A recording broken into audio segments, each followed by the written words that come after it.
আসলে ঝুঁকিপূর্ণ রোডে একটু সাবধানতা অবলম্বন করাটাই স্বাভাবিক।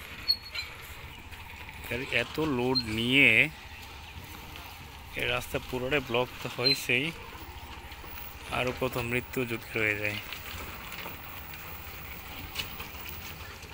আসলে আমি ড্রাইভারদেরকে বলবো যে গাড়ি যখন চালাবেন সাবধান, রাস্তাটা একটু কতটুকু সিকিউর দেখে তো আপনারা চালানো উচিত, তাই না?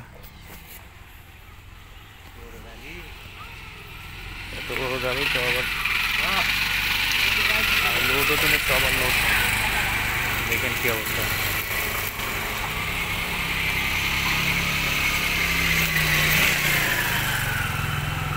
গাড়ি উল্টে যদি কোনো গাড়ির উপরে পড়ে তাহলে তো এখানে শেষ, বড় ধরনের অ্যাক্সিডেন্ট করতে পারতো।